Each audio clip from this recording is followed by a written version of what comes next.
Hello students, Parveen Sharma here. तो लीजिए बेटा, आज मैं आपको company accounts issue of share जो है चैप्टर शुरू करवाने जा रहा हूँ। तो देखिए, सबसे पहले जो है इस चैप्टर के अंदर हम meaning and characteristics of company के बारे में जानेंगे अच्छे से कि कंपनी क्या होती है और इसके कैरेक्टरिस्टिक्स क्या होते हैं। कंपनी के बारे में आपने लास्ट ईयर भी जो है +1 में बिजनेस स्टडीज़ के अंदर अच्छे से पढ़ा था और अभी भी आपको अच्छे से बताया जाएगा। उसके बाद kinds of companies, distinction between A private company and A public company, meaning, nature and type of shares, distinction between preference share and equity share, meaning, nature, type of share capital, presentation of share capital in company's balance sheet, distinction between reserve capital and capital reserve। उसके बाद issue and allotment of shares, private placement of shares, employee stock option plan, public subscription of share capital, sweat equity shares, issue of share at par and at premium, issue of share for consideration other than cash, calls in arrear and interest thereon, calls in advance and interest thereon, over subscription and under subscription, forfeiture and reissue of shares। तो इस प्रकार से आपको जो है जो company का chapter है वो सारा स्टूडेंट्स करवाया जाएगा। तो सबसे पहले मैं आपको बताना चाहूँगा कि कंपनी होती क्या है। What do you mean by word company?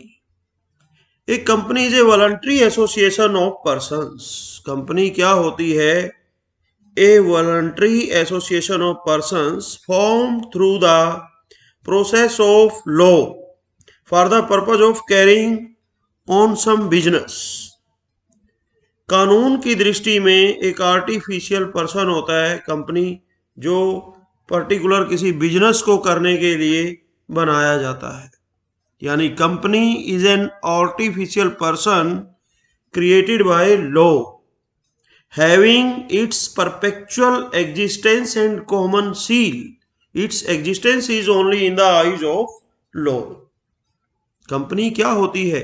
एक विधान द्वारा निर्मित कृत्रिम व्यक्ति होता है जिसकी अपनी कॉमन सील होती है, अपना उसका separate legal entity, having perpetual existence and separate legal entity. उसका जो है शाश्वत जीवन काल होता है। सेपरेट लीगल एंटिटी मीन्स पृथक वैधानिक अस्तित्व, यानी कंपनी का अस्तित्व उसके मेंबर्स के अस्तित्व से अलग होता है स्टूडेंट्स, क्योंकि मेंबर्स आते जाते रहते हैं, लेकिन कंपनी जो है वो कॉन्टिन्यूअस चलती रहती है। उसकी कॉमन सील होती है। कॉमन सील का मतलब है जैसे एक व्यक्ति अपने हस्ताक्षर करता है वैसे ही कंपनी के नाम की भी सील का प्रयोग किया जाता है। इसका एग्जाम्पल है स्टूडेंट्स, जैसे कोई भी कंपनी है, किसी भी कंपनी का आप एग्जाम्पल उठा करके देख लो। आप कार खरीदते हो, कोई तो मारुति सुजुकी की है, तो हम उस कार को मारुति सुजुकी की बोलते हैं। हमें ये नहीं पता कि उस कंपनी का ओनर कौन है, उसमें कौन कौन लोग जो है शेयर होल्डर्स है। कंपनी का अपना नाम चलता है। इसी को सेपरेट लीगल एंटिटी कहते हैं कि उसका जो अस्तित्व होता है उसके मेंबर्स के अस्तित्व से सेपरेट होता है और लीगल स्टेटस होता है, इसलिए कहते हैं सेपरेट लीगल एंटिटी। क्योंकि कंपनी ऑर्गेनाइजेशन, ये आपने पीछे भी कंपनी के चैप्टर में पढ़ा है, वो एग्जिस्टेंस में तभी आता है जब उसकी जो रजिस्टर्ड जो फॉर्मेलिटीज हैं वो पूरी होती हैं। तो इसलिए ये कंपनी की जो है जो डेफिनेशंस हैं स्टूडेंट्स वो दी हुई हैं, तो ये आपने अच्छे से पढ़नी है। उसके बाद कैरेक्टरिस्टिक्स के बारे में हम डिस्कस करेंगे। अभी जैसे सेपरेट लीगल एंटिटी के बारे में मैंने आपको बता दिया, परपेचुअल एग्जिस्टेंस के बारे में बता दिया कि इसका जो जीवन है वो शाश्वत जीवन काल होता है कंपनी का। शाश्वत का मतलब होता है जो कभी ना मरे, जिसकी कभी डेथ ना हो। तो शेयर होल्डर्स में कम एंड शेयर होल्डर्स में go, but the company goes on for ever. Company हमेशा चलती रहती है unless wound up according to companies act. जब तक उसको कंपनीज एक्ट के अकॉर्डिंग वाउंड अप ना कर दिया जाए तब तक जो कंपनी है वो चलती रहती है। उसके बाद आता है लिमिटेड लाइबिलिटी। लिमिटेड लाइबिलिटी का मतलब यहाँ स्टूडेंट्स क्या है, पहले भी आपको बताया था मैंने कि भी जो शेयर होल्डर होते हैं उनकी लाइबिलिटी लिमिटेड होती है। कहाँ तक लिमिटेड होती है? जितना पैसा उन्होंने कंपनी में इन्वेस्ट किया है। एक शेयर होल्डर ने कंपनी में जितना पैसा इन्वेस्ट किया है उससे ज़्यादा उसकी लाइबिलिटी, कंपनी को मान लिया लॉस हो जाता है तो लॉस के केस में शेयर होल्डर की लाइबिलिटी उसके द्वारा इन्वेस्ट किए गए पैसे से ज़्यादा नहीं हो सकती। कॉमन सील मैंने आपको बता ही दिया था कि हस्ताक्षर की जगह कंपनी की सील का यूज होता है। Company may or may not maintain a common seal if it has a common seal it is fix to all the important documents of the company. उसके जो कंपनी के जितने भी इंपॉर्टेंट डॉक्यूमेंट्स होते हैं उन पे उस कॉमन सील को लगाया जाता है। Transferability of share, the capital of the company is divided into parts. Company की स्टूडेंट्स जो कैपिटल होती है वो पार्ट्स में डिवाइड होती है। उन पार्ट्स को क्या बोलते हैं स्टूडेंट्स? शेयर्स बोलते हैं। तो वो जो शेयर्स होते हैं उनमें ट्रांसफरेबिलिटी वर्ड यहाँ कैसे यूज हुआ? These shares are freely transferable subject to certain conditions. कुछ कंडीशंस लगी होती हैं, उन कंडीशंस को फुलफिल करते हुए वो जो कंपनी के शेयर्स होते हैं वो इजीली ट्रांसफरेबल होते हैं, यानी एक व्यक्ति से दूसरे व्यक्ति को हस्तांतरित जो है वो किए जा सकते हैं। उसके बाद separation of management from ownership. Shareholders are the true owners of the company, but usually the number of shareholders is quite large, and as such, it is neither possible nor desirable for each member to take part in the day-to-day management of the company. वैसे तो जो company के share holders होते हैं students वो owner होते हैं, लेकिन number of share holders company के अंदर ज़्यादा होता है, तो इसलिए ऐसा पॉसिबल नहीं है कि वो सारे के सारे कंपनी के डे टू डे मैनेजमेंट के काम देख सके। तो इसलिए फिर क्या किया जाता है? तो therefore the company is managed by A board of directors elected by the share holders. फिर क्या किया जाता है? उन शेयर होल्डर्स के वार्ड्स बना दिए जाते हैं और उन वार्ड्स में से पर वार्ड जो है वो डायरेक्टर्स का सिलेक्शन कर लिया जाता है, और जो डायरेक्टर्स हैं बोर्ड ऑफ डायरेक्टर बना दिया जाता है, और वो बोर्ड ऑफ डायरेक्टर कंपनी को ऑर्गेनाइज करने का काम करता है, उसका कामकाज देखने का काम करता है। तो now we are discussing about the kinds of company. देखिए स्टूडेंट्स, हम यहाँ पर companies registered under the companies act 2013 में भी क्लासिफाइड एज बिलो। हम यहाँ पर कौन सी कंपनी की बात कर रहे हैं स्टूडेंट्स? ये भी बात ध्यान देने वाली है कि हम यहाँ पर कौन सी कंपनी की बात करने जा रहे हैं स्टूडेंट्स। हम यहाँ पर ज्वाइंट स्टॉक कंपनी की बात कर रहे हैं। किसकी बात कर रहे हैं? Joint stock company. Joint stock company का मतलब होता है संयुक्त पूंजी कंपनी। संयुक्त पूंजी कंपनी किसको कहते हैं? जिसके अंदर जो पूंजी है वो संयुक्त रूप से लोगों द्वारा मिलकर के लगाई हुई होती है। अब लोग कौन? जैसे आपने देखा होगा कि नवीन जिंदल की जिंदल स्टील है, तो जिंदल स्टील के भी शेयर आते हैं, रिलायंस के भी शेयर आते हैं, टाटा मोटर्स के भी शेयर आते हैं, भारतीय इलेक्ट्रिकल्स के भी शेयर आते हैं, देखे होंगे आपने, हीरो के, होंडा के।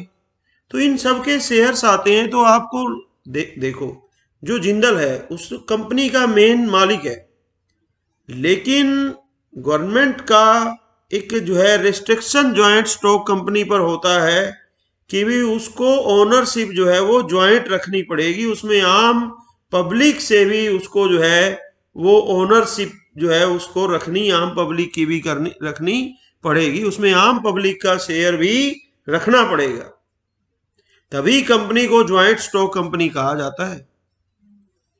तो ज्वाइंट स्टॉक कंपनी को आगे फर्दर डिवाइड कर दिया अनलिमिटेड कंपनी। अनलिमिटेड कंपनी, उसके बाद कंपनी लिमिटेड बाय गारंटी, और उसके बाद कंपनी लिमिटेड बाय शेयर्स।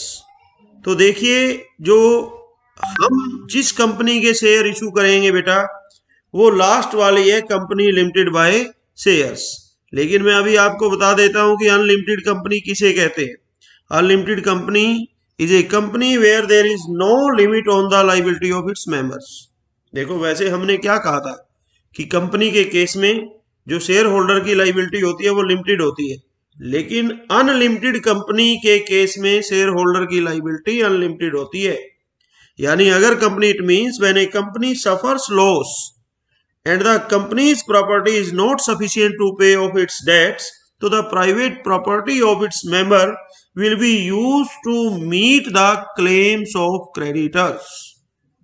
तो इस केस के अंदर क्रेडिटर्स के क्लेम को पूरा करने के लिए जो शेयर होल्डर्स होते हैं, मेंबर्स होते हैं, उनकी प्राइवेट प्रॉपर्टी को भी जो है वो अक्वायर किया जा सकता है स्टूडेंट्स। दूसरे नंबर पे है company limited by guarantee. Limited by guarantee का मतलब क्या है? In case of such a company the liability of the members is limited to the extent of the guarantee given by them. जो member बनते हैं वो एक गारंटी देते हैं कि भाई हम इतनी लाइबिलिटी को वहन करने के लिए तैयार है। तो जब कंपनी किसी प्रकार का कोई लॉस होता है या कंपनी वाउंड अप होती है तो उस समय, लेकिन वहां पर क्या है कि भाई लिमिटेड बाय गारंटी के केस में the liability of its member will arise only in the event of winding up of the company. केवल लिमिटेड बाय गारंटी के केस में शेयर होल्डर की जो गारंटी है, मेंबर्स की जो गारंटी है, वो तभी अराइज होती है जब कंपनी वाउंड अप हो रही हो। कंपनी के समापन के समय ही वो केवल लाइबिलिटी जो है अराइज होती है, और वो लाइबिलिटी उनके द्वारा दी गई गारंटी से ज्यादा नहीं हो सकती। तो then company is known as limited by guarantee. So now we are discussing about the company limited by shares. In case of such a company, the liability of the members is strictly limited to the extent of the nominal value of shares held by each of them. देखो, अगर किसी व्यक्ति ने 10,000 share खरीदे हुए हैं, एक share की कीमत कितनी है? सपोज एक शेयर की कीमत 10 रुपए है, तो इन्वेस्टमेंट कितनी हुई? 1 लाख रुपए। तो फिर उस शेयर होल्डर की जो लाइबिलिटी है वो 1 लाख रुपए से ज्यादा नहीं हो सकती। उसके बाद आगे देखिए आप, इसमें कंपनी लिमिटेड बाय शेयर्स में हमने फिर फर्दर आगे क्लासिफिकेशन पढ़ा था, जिसमें सबसे पहले क्या आया था इसके पार्ट में? Private company. प्राइवेट कंपनी किसको कहते हैं students? As per section 2 subsection 68 of companies act 2013, a private company is one which by its article of association restricts the right to transfer its share. Private company का जो article of association होता है students, पिछले साल आपको business study में पढ़ाया था, मेमोरेंडम ऑफ एसोसिएशन और article of association. Article of association क्या होता है? जिसके अंदर इंटरनल रूल एंड रेगुलेशन होते हैं कंपनी के स्टूडेंट्स। तो उसमें क्या है कि प्राइवेट कंपनी का जो आर्टिकल ऑफ एसोसिएशन होता है वो क्या करता है? शेयर्स को ट्रांसफर की इजाजत नहीं देता। यानी प्राइवेट कंपनी के केस में शेयर्स ट्रांसफर नहीं होते, यानी एक व्यक्ति अपनी मर्जी से अपने शेयर्स किसी दूसरे व्यक्ति को ट्रांसफर नहीं कर सकता। उसके बाद limits the number of its members, और नंबर ऑफ मेंबर्स की लिमिट्स है कितनी? 200 exclusive of past and present employees. ठीक है ना? तो जो नंबर ऑफ मेंबर हैं वो कितने हो सकते हैं? 200। उसके बाद prohibits any invitation to the public to subscribe for any security shares और debentures of the company. Private company जो है वो आम पब्लिक को अपने शेयर्स इशू नहीं कर सकती, उस पर ऐसा जो है वो उस पर बंदिश होती है। The name of every private company must and with the words private limited, और हर प्राइवेट कंपनी को अपने नाम के पीछे प्राइवेट लिमिटेड वर्ड यूज करना होता है। तो अब आती है बारी पब्लिक कंपनी की। पब्लिक कंपनी का मतलब है as per section 2 subsection 71 of companies act 2013, a public company means a company which is not a private company. जो प्राइवेट नहीं होती वो पब्लिक होती है। तो यहाँ पर देखिए प्राइवेट और पब्लिक कंपनी में डिफरेंस, कि जो प्राइवेट कंपनी है मिनिमम जो मेंबर हैं वो 2 होते हैं और मैक्सिमम कितने होते हैं? 200। और पब्लिक कंपनी के केस में मिनिमम मेंबर 7 होते हैं और there is no limit to maximum number of members. Invitation to the public, जो प्राइवेट कंपनी है वो पब्लिक में शेयर्स और डिबेंचर के लिए इनविटेशन नहीं दे सकती, लेकिन पब्लिक कंपनी दे सकती है। Transfer of shares, private company के केस में कोई शेयर्स ट्रांसफर का प्रोविजन नहीं है, जबकि पब्लिक कंपनी के केस में जो शेयर्स है उनको ट्रांसफर किया जाता है। Prepare of articles, Preparation of article is necessary for all private company. Preparation of article is not necessary in case of articles are not registered. The provisions of table F of Schedule 1 given in Companies Act 2013 shall apply. Number of director, it must have at least 2 directors. Private company के पास कम से कम 2 director होने जरूरी हैं। और it must have at least 3 director, उनके पास कम से कम, public company के पास कम से कम 3 डायरेक्टर्स जो हैं वो स्टार्ट में होने जरूरी हैं। उसके बाद use of word limited, private company के पीछे वर्ड प्राइवेट लिमिटेड और पब्लिक कंपनी के पीछे लिमिटेड वर्ड यूज करना बहुत जरूरी होता है। तो अभी हमने क्या पढ़ा, प्राइवेट कंपनी, उसके बाद पब्लिक कंपनी, और now we are discussing about the 1 person company OPC. देखिए स्टूडेंट्स, जो नया कंपनी एक्ट 2013 आया है, 2013 जो एक्ट कंपनीज एक्ट है, उसके अनुसार जो है 1 पर्सन कंपनी भी एग्जिस्टेंस में आ गई है। यानी जो companies act 2013 introduces a new type of entity to the existing list.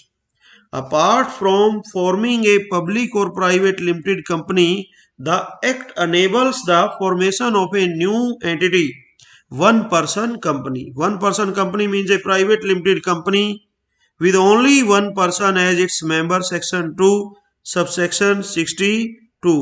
Following rules are applicable in case of OPC. Members of OPC: only a natural person who is an Indian citizen and resident in India can be member of OPC. OPC का member कौन हो सकता है? जो Indian citizenship जिसके पास है और वो इंडिया का रेजिडेंट है। The term resident in India means a person who has stayed in India for a period of not less than 182 days immediately preceding 1 calendar year. Number 2, 1 person can form only 1 OPC. Its paid up share capital should not exceed rupees 50 lakh. Rupees 50 lakh से ज्यादा इसकी paid up capital नहीं हो सकती। For its average annual turnover of 3 years should not exceed 2 crore.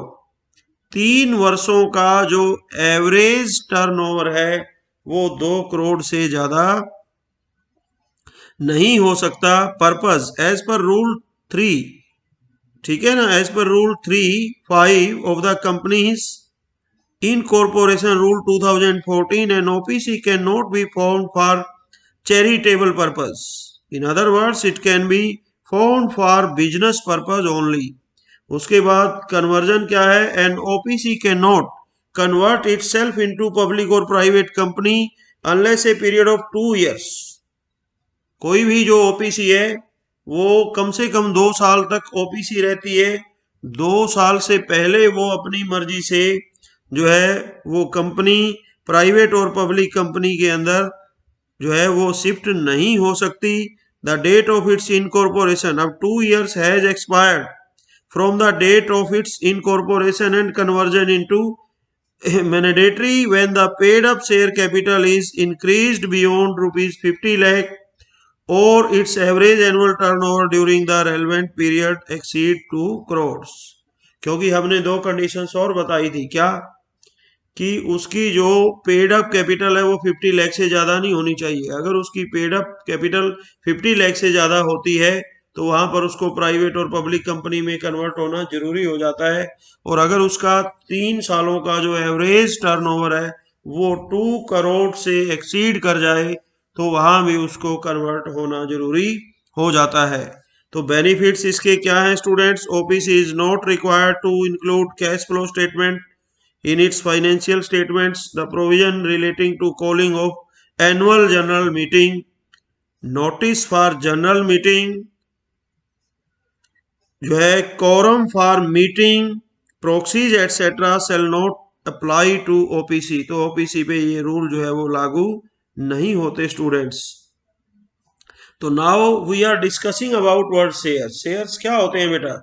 एक company की capital, मान लिया कोई कंपनी है वो 20 लाख रुपए की पूंजी से काम करेगी तो उस पूंजी को छोटे शेयर्स में मान लिया एक शेयर की वैल्यू 100 रुपये फिक्स कर दी, तो 20 लाख को 100 से डिवाइड कर दो, जो अमाउंट आएगा जो वो आएगा नंबर ऑफ शेयर्स इशूड, ठीक है ना।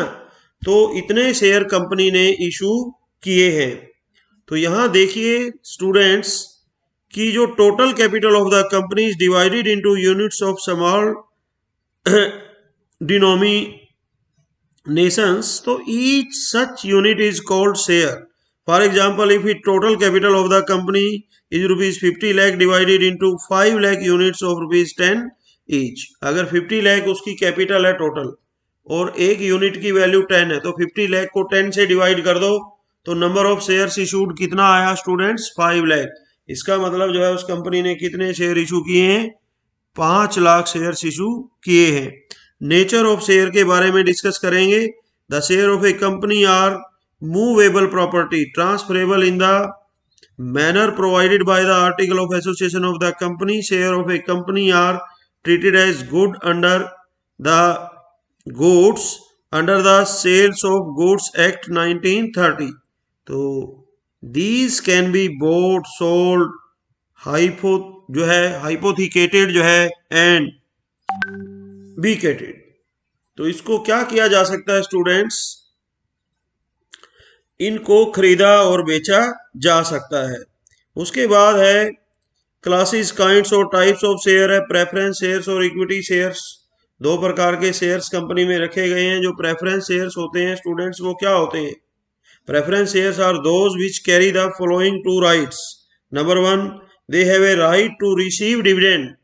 They have right to receive dividend at a fixed rate before any dividend is paid on the equity shares. जो प्रेफरेंस पूर्वाधिकार अंश स्टूडेंट्स होते हैं उनको लाभांश लेने का अधिकार समता अंशधारियों से पहले होता है, इक्विटी शेयर होल्डर से पहले होता है। और इनको जो डिविडेंड मिलता है एक फिक्स रेट से मिलता है, उसमें फ्लक्चुएशन नहीं होता। उसके बाद देखिए स्टूडेंट्स आगे, when the company is wound up they have a right to return the capital before that of equity shares. और जब कंपनी वाउंड अप होती है उस समय इनको अपनी पूंजी वापस लेने का अधिकार भी इक्विटी शेयर से पहले होता है। तो यहाँ पर टाइप्स ऑफ प्रेफरेंस शेयर्स दिए हुए हैं। क्यूमुलेटिव प्रेफरेंस शेयर्स हैं स्टूडेंट्स, फिर नॉन क्यूमुलेटिव प्रेफरेंस शेयर्स हैं। क्यूमुलेटिव प्रेफरेंस शेयर्स किसको कहते हैं? बेटे देखो स्टूडेंट्स, कई बार ऐसा होता है कि कंपनी को एक साल जो है डिविडेंड नहीं हुआ या डिविडेंड जो है वो शेयर होल्डर को किसी प्रकार से वो नहीं मिल सका। Cumulative preference shares are those preference shares the holders of which are entitled to recover the arrears. मान लिया इस साल जो सर्टेन डिविडेंड उनको मिलना था वो जिस रेट से मिलना था वो कम मिला, क्योंकि कंपनी को इस बार हो सकता है कम प्रॉफिट हुआ हो, तो अगले साल कंपनी को ज्यादा प्रॉफिट हो गया। तो क्यूमुलेटिव के केस में शेयर होल्डर को अगले साल के डिविडेंड के साथ पिछले साल का जो एरियर स्टूडेंट्स होता है वो रिकवर करने का अधिकार भी होता है। और नॉन क्यूमुलेटिव के केस में केवल जिस वर्ष में जितना प्रॉफिट उनके हिस्से में आएगा उतना ही लेंगे, अगले साल उसको क्यूमुलेट नहीं किया जाएगा। उसके बाद आता है students participating preference shares. Such shares in addition to the fixed preference dividend. जो पार्टिसिपेटिंग का मतलब होता है कि उनको जो फिक्स रेट से डिविडेंड मिलना है वो तो मिलता ही मिलता है, एक प्रॉफिट की लिमिट रखते हैं कि अगर कंपनी को इतने से ज्यादा प्रॉफिट हो जाता है तो उनको एक्स्ट्रा प्रॉफिट के अंदर भी हिस्सेदारी लेने का हक होता है। तो then shares are known as participating preference shares. Non participating preference shares कौन से होते हैं? जिनको जो है जो एक्स्ट्रा प्रॉफिट होता है उनमें पार्टिसिपेट उसमें करने का कोई हक नहीं होता। रिडीमेबल प्रेफरेंस शेयर्स कौन से होते हैं स्टूडेंट्स? जिनका पैसा कंपनी को एक प्री फिक्स टाइम के बाद जो है, जैसे such shares are those which will be repaid by the company within a stipulated period in accordance with the terms of issue and the fulfillment of certain conditions laid down in section 55 of the Companies Act 2013। यानी इनको अपना जो पैसा है, अपनी investment है, वो जो है पूर्व निर्धारित समय पर वो लेने का अधिकार होता है। इरिडीमेबल प्रेफरेंस शेयर्स यानी कंपनी को इनका पैसा जो है वो अपने लाइफ टाइम में यानी कहने का मतलब ये irredeemable preference shares are those the capital of which can not be refunded before winding up. इनकी पूंजी वाइंडिंग अप से पहले जो है वो वापस नहीं की जा सकती। According to section 55 of the companies act 2013, no company limited by shares shall issue any preference share तो which is irredeemable or is redeemable after the expiry of 20 years from the date of issue। उसके बाद आता है students convertible preference shares. Convertible preference shares वो होते हैं कि जिनको जो है holder of the shares have a right to get their preference shares converted into equity, कि जिनको कभी भी इक्विटी शेयर में कन्वर्ट किया जा सकता है, ठीक है ना। और नॉन कन्वर्टेबल वो होते हैं जिनको इक्विटी में कन्वर्ट नहीं किया जा सकता। उसके बाद स्टूडेंट्स हम इक्विटी शेयर की बात करेंगे। जो मेन मुद्दा हमारा रहेगा वो आमतौर पे जो कंपनियां इशू करती हैं वो इक्विटी शेयर करती हैं। Equity shares are those shares which are paid dividends only when profits are left after the preference share holders have been paid. Preference holder को देने के बाद अगर डिविडेंड बचता है, प्रॉफिट बचता है, तो इक्विटी शेयर होल्डर्स को डिविडेंड मिलेगा। कम बचता है तो कम मिलेगा, नहीं बचता है तो नहीं मिलेगा। और अगर ज्यादा है तो ये ज्यादा को भी एंटरटेन करेंगे, क्योंकि जो इक्विटी शेयर होल्डर होते हैं इनके डिविडेंड की कोई सर्टेन लिमिट नहीं होती। क्यों नहीं होती? क्योंकि ये कंपनी के ओनर होते हैं। अगर कम है तो कम लेंगे और ज्यादा है तो ज्यादा लेंगे, और अगर नहीं है तो ये बिना डिविडेंड के भी इनको रहना पड़ सकता है। तो ये प्रेफरेंस शेयर्स और इक्विटी शेयर्स के अंदर जो डिफरेंस है स्टूडेंट्स, ये आपने पढ़ लेना है अच्छे से। अभी यही डिस्कस हुआ है। तो now we are discussing about the share capital of company.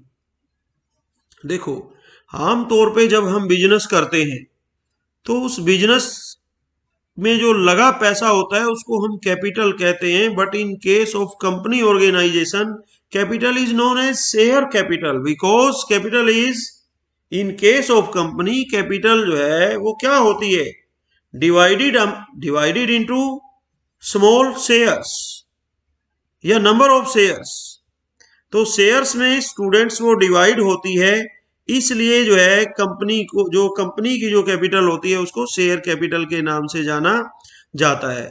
सबसे पहले देखो शेयर कैपिटल का यहाँ क्लासिफिकेशन स्टूडेंट्स किया गया है। सबसे पहले जो कैपिटल की बात की है वो है ऑथोराइज्ड कैपिटल। ऑथोराइज्ड कैपिटल, इसको रजिस्टर्ड कैपिटल भी कहते हैं, इसको नॉमिनल कैपिटल भी कहते हैं। यानी कंपनी का रजिस्ट्रेशन करवाया जाता है कि भाई मैक्सिमम ये कंपनी इतनी पूंजी से काम करेगी, तो रजिस्टर्ड पूंजी कंपनी की जितनी होती है उससे ज्यादा पूंजी से फिर कंपनी काम नहीं कर सकती। उसके बाद इशूड कैपिटल, कोई भी कंपनी है वो अपनी पूरी रजिस्टर्ड कंपनी जो कैपिटल होती है उसको शेयर्स में इशू नहीं करती। जो अपनी पूंजी का जो हिस्सा कंपनी शेयर होल्डर्स को इशू करती है तो वो कैपिटल कौन सी कैपिटल कहलाती है स्टूडेंट्स? Issued capital. तो तीसरे नंबर पे subscribed capital. Subscribed capital is that part of issued capital which has been subscribed by the public if say 13,000 shares of ₹100 each are offered. Public में मान लिया किसी कंपनी ने 13,000 शेयर ऑफर किए, लेकिन एप्लीकेशन लोगों ने 12,000 शेयर्स मांगे, तो 13,000 को 100 से मल्टीप्लाई करो तो जो इशूड कैपिटल है वो कितनी हुई स्टूडेंट्स? 13 लाख। लेकिन पब्लिक ने अप्लाई कितने के लिए किया? 12 लाख शेयर्स के लिए, सॉरी 12,000 शेयर्स के लिए। तो 12,000 शेयर्स को 100 से मल्टीप्लाई करो तो कैपिटल कितनी बनी? 12 लाख। तो इशूड कैपिटल हुई 13 लाख और सब्सक्राइब्ड कितनी हुई? 12 लाख। उसके बाद subscribed capital is shown in the balance sheet under 2 heads, subscribed and fully paid up capital and subscribed but not fully paid up capital. तो subscribed and fully paid up when entire nominal value of share is called by the company and also paid up by the share holder, it is said to be subscribed and fully paid up. यानी share की value 100 रुपए है, अगर company ने 100 के 100 रुपए public से मंगवा लिए और लोगों ने 100 के 100 रुपए की पेमेंट कर दी, तो then capital is known as fully paid up capital. तो इलस्ट्रेशन नंबर 1 देखिए, इसमें यही दिखाया गया है स्टूडेंट्स कि the authorised capital of Ruchi limited ₹50 lakh divided into 50,000 equity shares having value of rupees 100 each. Out of these, the company issued 30,000 equity shares for the subscription to the public. Public में company ने कितने share issue किए? 30,000, लेकिन application कितनी आई? 27,000। तो इस case में देखिए ये बैलेंस शीट बना करके दिखाई गई है। देखिए स्टूडेंट्स, तो शेयर कैपिटल जो है कितनी, 27,000 शेयर के लिए कंपनी जो है लोगों ने एप्लीकेशन दिए। तो 27,000 को 100 से डिवाइड कर दो, तो जो शेयर कैपिटल जो बनी है कंपनी की वो कितनी बनी है? 27 लाख। नोट्स टू अकाउंट्स में डिटेल शो की जाएगी। अथोराइज्ड कैपिटल कितनी है? 50 लाख। फिर इशूड कैपिटल कितनी है? 30 lakh. Subscribed and full paid up capital कितनी है? 27 लाख। जो students fully paid up capital आएगी 27 लाख, इसको बैलेंस शीट में दिखाया जाएगा। बाकी की जो कैपिटल की डिटेल है वो नोट्स टू अकाउंट्स में दिखाई जाएगी, बैलेंस शीट में नहीं दिखाई जाएगी। उसके बाद subscribed but not fully paid up, उसमें क्या है स्टूडेंट्स कि इलस्ट्रेशन नंबर 2 देखिए। X limited was registered with an authorised capital of rupees 2 lakh equity share of rupees 10 each. तो the company offered 1,50,000 shares to the public subscription of 20%, premium of 20%. Application for rupees 1,50,000 shares were received. तो देखो company ने issue किए 1,50,000 shares, लेकिन application आई है 1,45,000 shares के लिए। तो देखिए यहां पर जो है all calls were made were duly received except the final calls of rupees 3 on 5,000 shares. और इसमें 5,000 शेयर होल्डर ऐसे हैं जिन्होंने जो शेयर की वैल्यू में से 3 रुपए पे नहीं की। तो कहीं ना कहीं ये फुली पेड अप नहीं बल्कि क्या बन गई? पार्टली पेड अप कैपिटल बन गई। तो ध्यान रखिए स्टूडेंट्स, देखिए यहां पर अथोराइज्ड कैपिटल 20 लाख है, इशूड कैपिटल 15 लाख है, और यहां पर सब्सक्राइब्ड कैपिटल देखो कितनी है? 1,40,000 इक्विटी शेयर थे, 14 लाख रुपया बना है 10 रुपए के हिसाब से। लेकिन 5,000 इक्विटी शेयर ऐसे हैं जिन्होंने 3 रुपए नहीं दिए, 15,000 नहीं दिया। तो देखिए टोटल शेयर थे 1,45,000 के लिए पब्लिक ने एप्लीकेशन दी थी, लेकिन 1,40,000 वालों ने पूरा पैसा दे दिया। अगले जो 5,000 शेयर हैं इन्होंने 10 रुपए की बजाय 7 रुपए दिए, यानी 35,000। टोटल जो पेडअप कैपिटल बनी है वो कितनी बनी है? 14,35,000। तो बैलेंस शीट के अंदर देखिए स्टूडेंट्स कितना पैसा दिखाया जाएगा? 14,35,000। तो इस प्रकार से आपको नोट्स टू अकाउंट्स तैयार करना है। ऐसे ही इलस्ट्रेशन नंबर 3 है, इसके अंदर आपको देखिए कि इशू प्राइसेस पेबल आपको दिए हुए हैं, ये आपने अच्छे से पढ़ करके और इनको बैलेंस शीट में स्टूडेंट शो करना है। इस प्रकार से ये इलस्ट्रेशन नंबर 4, ये इलस्ट्रेशन नंबर 5, ये देखिए आगे कॉल्ड अप कैपिटल आ गई। अब students, called up capital means such part of the subscribed capital which has been called by the directors from shareholders for payment। कई बार ऐसा होता है कि शेयर की फेस वैल्यू 100 है, लेकिन कंपनी एक टाइम में उसमें से जो है, for example the director call at the rate of rupees 60 पर शेयर, 12,000 शेयर्स ऑफ 100 ईच। तो कंपनी जैसे शेयर की वैल्यू 100 रुपए है, लेकिन कंपनी ने मंगवाए जो है वो 60 रुपए हैं, 40 रुपए अभी नहीं मंगवाए हैं। तो जो 40 रुपए नहीं मंगवाए हैं, जो उनको क्या कहेंगे students? Uncalled value of share. ठीक है ना? जो मंगवाई है जो 100 शेयर की वैल्यू टोटल कितनी है? 100 रुपए। 60 को कॉल कर लिया तो कॉल्ड वैल्यू हो गई, और 40 को कॉल नहीं किया तो अनकॉल्ड हो गई। और कॉल ना मत करने का मतलब ये नहीं है कि कॉल उसको कभी कंपनी करेगी नहीं।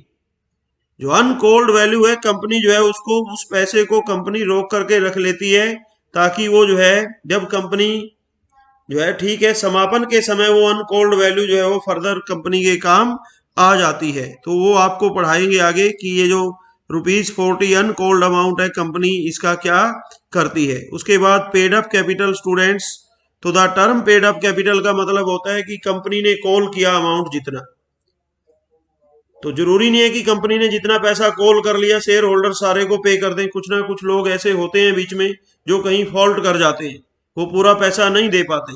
तो जितना पैसा कंपनी ने जितना मांगा वो कॉल्ड अप है, और जितना लोगों ने दिया वो क्या है स्टूडेंट्स, पेड अप है। उसके बाद लास्ट में हम कंपनी की जो कैपिटल है इसका पार्ट पढ़ते हैं, reserve capital. As per section 65 of companies act 2013, only an unlimited company having a share capital while converting into a limited company may have reserve capital. In such a case, company by a resolution may increase the nominal amount of its shares by increasing the nominal amount of each of its shares and determine that no part of the increased capital shall be called up except in the event of winding up of the company. So providing that a specified portion of its uncalled share capital shall not be called except in the event of winding up of the company. तो ध्यान रखिए, मैंने पहले भी कहा था कि provide that a specified portion of its uncalled share capital shall not be called except, जैसे जो uncalled capital होती है स्टूडेंट्स, उसका एक स्पेसिफाइड पार्ट होता है जिसको कंपनी केवल तभी यूज कर सकती है जब कंपनी वाउंड अप होती है। At the time of winding up, समापन के समय ही उस पोर्शन को यूज किया जाता है, तो उसको स्टूडेंट्स क्या कहा जाता है, रिजर्व कैपिटल का नाम दे दिया जाता है। तो presentation of share capital into companies balance sheet, ये बैलेंस शीट का प्रोफॉर्मा जो है स्टूडेंट्स ये दिखाया गया है, इसको आपने बड़े अच्छे से पढ़ना है। ये बैलेंस शीट का जो प्रोफॉर्मा है ये 3 नंबर का वैसे भी आएगा 3 मार्क्स का, और ये कंपनी के चैप्टर में पढ़ोगे। फाइनेंस जब हम करेंगे अगला पार्ट, लास्ट पार्ट अकाउंटेंसी का, उसमें सबसे पहला चैप्टर यही मिलेगा आपको, और 3 मार्क्स पक्के हैं। जो बच्चा कंपनी का प्रोफॉर्मा ये अच्छे से याद कर लेगा तो ये सारी डिटेल्स आपको बेटे करनी है। और अब लास्ट में ये आ गया कि एक होती है रिजर्व कैपिटल, एक होता है कैपिटल रिजर्व। कैपिटल रिजर्व किसको कहते हैं स्टूडेंट्स, वो रिजर्व जो कैपिटल रिसीट्स में से बनाया जाता है। +1 में आपको रिजर्व एंड प्रोविजन के चैप्टर के अंदर अच्छे से पढ़ाया था। तो कैपिटल रिजर्व क्या होता है, रिजर्व कैपिटल क्या होती है, और मैं अक्सर देखा गया है कि ये जो डिफरेंस है ये एग्जाम में हमेशा आ जाया करता है स्टूडेंट्स, इसको बड़े ध्यान से आपने पढ़ना है। उसके बाद ये इनमें जो डिफरेंस है इसको अच्छे से आपने कर लेना है। उसके बाद ये ऑथोराइज्ड नॉमिनल इशूड कैपिटल के बारे में दिया गया है। तो उसके बाद देखिए स्टूडेंट्स, अब आ गया प्राइवेट प्लेसमेंट ऑफ शेयर्स। तो जो अगला जो हम जो लेक्चर रखेंगे स्टूडेंट्स, वो रखेंगे प्राइवेट प्लेसमेंट ऑफ शेयर से। तो ये लेक्चर हम यहीं पर एंड करते हैं। Thank you.